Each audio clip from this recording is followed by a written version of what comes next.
je profite de cette petite vidéo pour vous parler du matériel que j'utilise et vous faire un petit haul en fait sur mon matériel que j'ai au quotidien. Alors, ça ne concerne que moi, c'est le matériel qui pour l'instant me plaît, avec lequel j'aime travailler. Après, c'est propre à chacun, mais on m'a posé pas mal de questions, donc je profite de cette vidéo pour vous les présenter. À commencer par mes crayons de couleur, ceux avec lesquels je dessine très quotidiennement et ceux avec lesquels je fais les petits originaux A5 que vous pourrez retrouver sur mon site. Et donc, ce sont ceux-là que j'adore. Ce sont les Faber-Castell que j'achète à l'unité. Du coup, je me suis fait ma petite palette de couleurs et moi, ça me suffit largement en ce moment. Après, si mes goûts changent, évidemment, je peaufinerai ça. Mais voilà, c'est ceux avec lesquels je dessine très souvent. Ils sont très secs et comme je dessine essentiellement sur du papier grainé, type papier aquarelle par exemple, qui est très épais, très très grainé. Le fait de dessiner avec des crayons secs, ça rajoute énormément de texture. Je laisse le papier beaucoup apparaître volontairement. Et du coup voilà, ça ajoute pas mal de volume et plus en fonction des formes, j'intensifie ou non les couleurs. Vraiment ça dépend de ce que je dessine et de ce que j'ai envie d'avoir comme résultat. Mais en tout cas, je ne dessine qu'avec cela. Et ce sont mes petits préférés. Pour signer mes originaux et aussi pour faire mes petites planches en noir et blanc, souvent dans mes carnets de croquis, par exemple comme celle-ci. J'utilise des petits stylos donc en 0,5, 0,3 et 0,1 et ce sont les Staedtler. Je vous l'écrirai en bio. Ce sont ceux-là que j'utilise et du coup j'ai plusieurs tailles de mine en fonction de la graisse que je veux faire, que je veux dessiner. C'est sous forme de petits lots comme ceci. Voilà. Donc ça c'est pour essentiellement tout ce qu'il y a dans mon carnet de croquis. D'ailleurs mon carnet de croquis c'est un art création, vraiment je prends un peu ce qui me tombe sous la main, mais souvent j'essaye de trouver du papier blanc, je veux pas qu'il y ait de pointillés, de lignes ou quoi que ce soit. Voilà, mais de toute façon ça c'est mon carnet de 2024. Il est fini, il me reste à peine quelques pages. Et j'ai eu à Noël un bon pour aller me faire un carnet personnalisé chez Louise Carmen à Paris. Donc je vais y aller très bientôt et j'ai hâte. On m'a demandé aussi pour mes toiles. Alors moi je suis une grande amoureuse pour mes toiles, mes petites toiles et plus grand format, des peintures de Lefranc-Bourgeois et particulièrement la gamme Flash.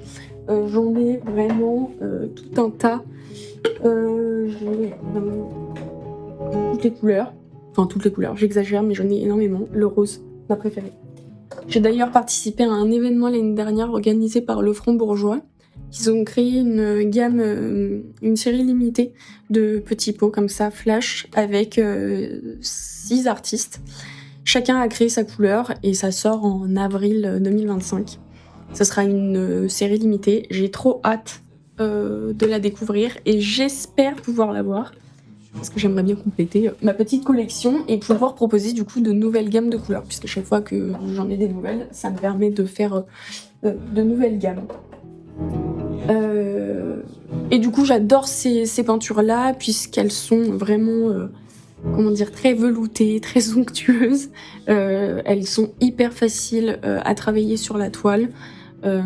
Et dès qu'elle sèche un peu, moi j'adore rajouter des couches, ce qui me permet d'avoir un peu cet effet texturé, un peu à l'arrache comme je dis. Et voilà, c'est avec ça que je travaille ça. Et j'ai toujours, de toute façon, sur la base de mes toiles, avant même de commencer à poser les couleurs, je rajoute toujours du gesso, Kloss et de chez Rougy et Play. J'ai pas de marque de préférence ou de prédilection, mais voilà, j'ajoute toujours ça. Ça me permet de faire une sous-couche pour que la peinture adhère mieux directement sur la toile et surtout, normalement on s'en sert pour lisser la surface. Moi, volontairement, je laisse un peu la peinture sécher et ne pas être parfaitement lisse, justement pour ajouter la texture. Mais ça, c'est propre à chacun. C'est parce que moi, j'aime bien travailler comme ça. Et par-dessus ça, vous avez dû le voir sur ma dernière collection, qui est la Hiking Collection, je rajoute souvent du pastel gras. Alors le pastel gras, j'en ai de plusieurs marques, mais vraiment, ma petite, marque préférée depuis, maintenant 1 an, j'utilise pratiquement que ceux-là. Pareil, je les achète à l'unité, mais il me semble que ça s'achète, en lot. Mais moi j'aime bien faire mes gammes de couleurs, directement.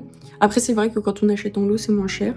Ce sont les Sennelier et du coup je me suis fait, mes petites gammes. Elles sont très, très grasses, et du coup elles s'en mettent facilement un peu partout, donc il faut faire attention à comment on les conserve. J'aime bien ajouter ça un peu en touche finale pour, ajouter les derniers éléments. Souvent ça se joue sur, des petits détails, style, des feuilles, un petit soleil, une fenêtre, des choses comme ça. C'est souvent ce genre de petits détails que je rajoute à la fin avec, mes pastels gras. Ou alors des aplats en premier plan, pareil que volontairement, je laisse un peu apparaître la peinture du dessous, ou j'insiste à certains endroits et d'autres moins. Voilà, pour vraiment créer, différentes, profondeurs, différents contrastes surtout, et toujours ce jeu de texture. Voilà, moi j'adore la texture, je pourrais en faire bien plus, je pourrais même faire, de la peinture à l'huile avec laquelle j'aurais, énormément de texture, sauf que ça met beaucoup plus de temps à sécher. Enfin, c'est plus du tout c'est plus du tout la même approche. Moi, pour l'instant, je travaille essentiellement à l'acrylique et ça me convient bien comme ça. Peut-être que je testerai autrement, plus tard. Les pinceaux, bon, j'en ai un, c'est une ribambelle, mais disons que ceux-là, ce sont les plus neufs, les plus présentables. C'est de la marque Raphaël. Je sais pas si on la voit bien. C'est la marque Raphaël. Et du coup, là, pareil, j'ai vraiment, tout type, de forme, rond, carré, plat. Voilà, j'utilise, vraiment, selon, mes besoins, selon ce que je peins. Voilà, j'ai toujours des petits pinceaux, un peu, vieux, mais, qui me servent pour appliquer, par exemple, le gesso, des choses comme ça, toutes mes sous-couches. Ça, évidemment, c'est seulement le matériel que j'utilise, pour mes toiles ou, pour, les peintures sur, papier. En revanche, tout ce qui est fresque, j'utilise pas du tout le même matériel, pas du tout les mêmes pinceaux, pas du tout la même peinture. Vous vous doutez bien. Parce que quand c'est des fresques, la plupart du temps, c'est en extérieur ou c'est vraiment très exposé à la lumière, il faut les protéger. Enfin, c'est plus du tout la même approche.